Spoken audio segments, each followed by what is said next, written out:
আসসালামু আলাইকুম। কিছুদিন আগে আমি খন্দকার আবদুল্লাহ জাহাঙ্গীরের একটা ভিডিও দেখছিলাম। তো সেইখানে উনি বলতেছেন যে এমন যে কিছু কিছু কাজ আছে যে কাজটা গুলা করলে মানে আল্লাহর কাছে কবুলই হয় না। আর কিছু কিছু কাজ আছে মানে আল্লাহর কাছে কবুল হয়, আমরা সওয়াব পাই, তারপরে আবার একটা ভুলের কারণে ওই সওয়াবগুলো সব নষ্ট হয়ে যায়। এখন এই বিষয়ে আমি মানে যতটুকু মানে বুঝছি এটা আমি নোট করছি আর কি, কিছু কথা বলবো এবং স্যারের ভিডিওর লিঙ্কটাও দিয়ে দিয়ে রাখবো আমি। তো উনি বলতেছেন যে আমরা মানে এমন কিছু কাজ করি যে কাজগুলো আসলে আল্লাহর কাছে কবুলই হয় না, এটা প্রথমে বলবো। এরপরে বলবো আসলে সওয়াব পাওয়ার পরে আসলে কি কাজ করলে আমাদের সওয়াবগুলো নষ্ট হয়ে যায়। তো প্রথমে আসি আমাদের কোন কাজগুলো আল্লাহর কাছে কবুল হয় না।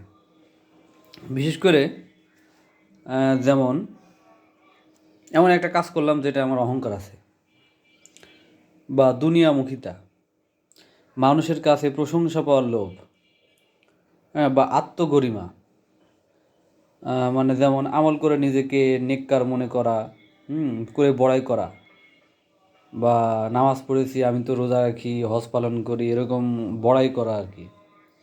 কিন্তু আসলে এইসব বিষয়ে যেমন মানুষের কাছে প্রশংসা পাওয়ার লোভ, এসব যে কাজটাই করি না কেন সেই মাথায় রাখতে হবে যে আল্লাহর সন্তুষ্টি, আল্লাহ যাতে মানে সন্তুষ্ট হয় আর কি, আমি এই জন্য এই কাজটা করতেছি। কিন্তু যদি এইভাবে চিন্তা না করে আমরা যদি মনে করি যে আমি অহংকার করি বা দুনিয়ামুখিতা বা আরেকজনের প্রশংসা পাবো এই সব বিষয়ে, বা নিজে বড়াই করি বা আত্মগরিমা অহংকার থাকে, তাহলে সেই কাজগুলো আসলে কবুলই হয় না। এরপরে হলো কবুল হওয়ার পরে নষ্ট হয়ে যায় কী কারণে। অনেকেই মনে করেন যে কাজ করতে ভালো কিছু ভালো কাজ করছে, ধরেন সেটা সোয়াবও পাইছে, কিন্তু পরবর্তী দেখা গেল সেই সোয়াবটা আসলে নাই, জিরো হয়ে গেছে। এখন এটার কারণ হলো দুইটা, একটা হলো শিরক আর একটা হলো কুফর। এখন শিরক যদি মানে কেউ করে তাহলে তার মানে অতীতের সব সোয়াব নষ্ট হয়ে যাবে, জিরো হয়ে যাবে, এটা কোরআনেই বলা হয়েছে। আর শিরকও এক ধরনের কুফর। তো শুধু কুফরের কথা যদি বলা হয় তাহলে আল্লাহর কোনো বিধান অস্বীকার করাই হলো কুফর। যদি কেউ ঈমান অস্বীকার করে তার মানে সে হলো কুফরি করলো, তাহলে তার ইবাদত নষ্ট হয়ে যাবে। এখন ব্যাপার হলো শিরক এবং কুফর এটা আসলে এমন মানে জঘন্য জিনিস যেটা আর কি, ধরো অতীতে যা করছি সবই নষ্ট হয়ে যায়, সব জিরো হয়ে যাবে। অতীতে যা করছি, তাহাজ্জুদ পড়ছি, মনে করেন ভালো কাজ করছি, সব জিরো হয়ে যাবে। এখন সমস্যা হলো ধরেন কেউ একটা ফরজ হয়তো পালন করতে পারলো না, বা একটা সুন্নত পালন করতে পারলো না, সেক্ষেত্রে হয়তো তার ধরেন কোনো ফরজ যদি না পালন করতে পারে সেক্ষেত্রে হয়তো তার একটা গুনাহ হলো, কিন্তু ইমানটা হয়তো থেকে যেতে পারে। কিন্তু কেউ যদি শিরক করে, কুফরি করে, তাহলে তার ইমানটাই চলে গেল। তার মানে তার অতীতের সব সওয়াবগুলা জিরো হয়ে গেল, মানে একটা মারাত্মক বিষয়। আমি একটা ফরজ পালন করতে পারিনি, এই কারণে আমার গুনাহ হলো, কিন্তু ইমানটা কিন্তু থেকে যেতে পারে। কিন্তু আমি যদি শিরক বা কুফরি করি তাহলে আমার তো সবই গেল, মানে অতীতে সব কিছু জিরো, মানে যত যত সওয়াব পাইছিলাম সব জিরো। কারণ কোরআনের প্রায় 3 ভাগের 1 ভাগে শিরক ও কুফরি নিয়ে আলোচনা করা হয়েছে, এটা বলেছেন খন্দকার আবদুল্লাহ জাহাঙ্গীর। মানে বিশেষ করে আমি যা বলতেছি সবই ওনার মানে পজ করে করে লেখা আর কি, আমি লিখে রাখছি আর কি। আল্লাহ কোরআনে বলেছেন অধিকাংশ মানুষ ইমানদারের সাথে সাথে শিরকে লিপ্ত হয়। মানে ধরেন সে নামাজ পড়ে, কোরআন পড়ে, এদিকে ধরেন ভালো ভালো কাজ করে, হজও করে আসছে, ধরেন বলে ফেললো যে এমন যে শীতের সময় আল্লাহ কেন যে মানে ভোরবেলা ফজরের নামাজ দিছে, এটা যদি সকাল 10টা 11টায় দিত তাহলে একটু আরাম করে নামাজটা পড়তে পারতাম। এই যে তার গেল যে শিরক, আল্লাহর কোনো বিধান অস্বীকার করা, এ জায়গায় তো মানে ঝামেলা হয়ে গেল। শিরকের বিষয়ে আর কিছু বলবো। আল্লাহ যা পারেন তা অন্য কারো বা কিছু থেকে আশা করা, আল্লাহ ও বান্দার মাঝে কাউকে নিয়ে আসা, তারপরে আল্লাহ ছাড়া অন্য কারোর নামে মানত করা, কাউকে সেজদা করা, আল্লাহ ছাড়া অন্য কারোর নামে জবাই করা, আল্লাহ ছাড়া কেউ মনের কথা জানেন, গায়েব জানেন, এসব হলো শিরকের অন্তর্ভুক্ত।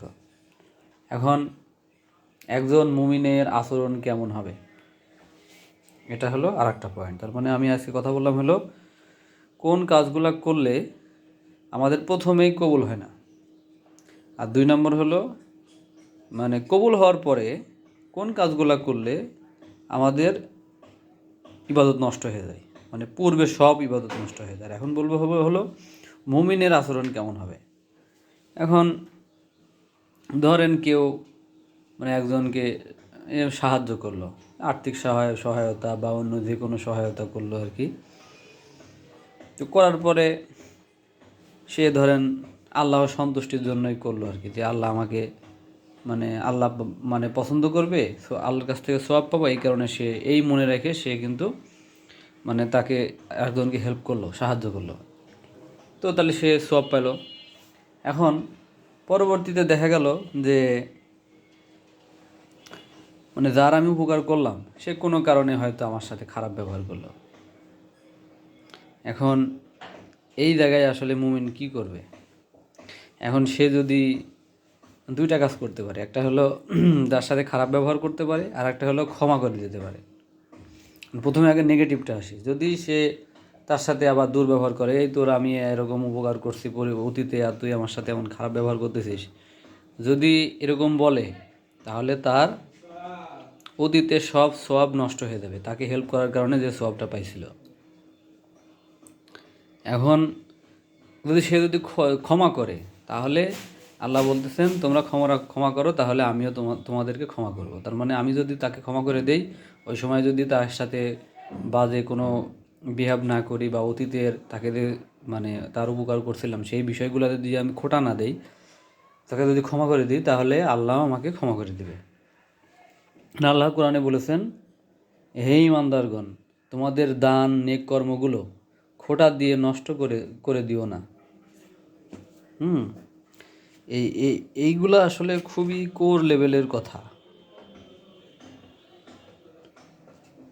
এখন আরেকটা পয়েন্ট আছে, সেটা হলো আমরা যখন কারো উপকার মানে করি আর কি, তখন কয়েকটা জিনিস মনে রাখতে হবে। সেটা হলো আল্লাহর এটি হলো মহান দয়া, যে আল্লাহ হলো আমাকে সক্ষমতা দিয়েছে তাকে সাহায্য করার। একটা হলো আল্লাহ আমাকে তৌফিক দিলেন তার উপকার করার, এটা মাথায় রাখতে হবে। তারপরে আল্লাহর কৃতজ্ঞতা প্রকাশ করা, কারণ আল্লাহ আমাকে বিপদে ফেলেনি, বরং অন্যের উপকার করার তৌফিক দান করেছেন। এর ফল আল্লাহ দেবেন, তাকে যে আমি হেল্প করলাম এর ফল আল্লাহ দেবেন। যার উপকার করলাম তার কাছ থেকে ধন্যবাদও চাওয়া যাবে না। এটা আমি যে তাকে যে সাহায্য করলাম, এটা হলো আল্লাহর সন্তুষ্টির জন্য। এই কথাগুলো আসলে কোর লেভেলের, মানে আমার কাছে খুব ভালো লাগছে আর কি।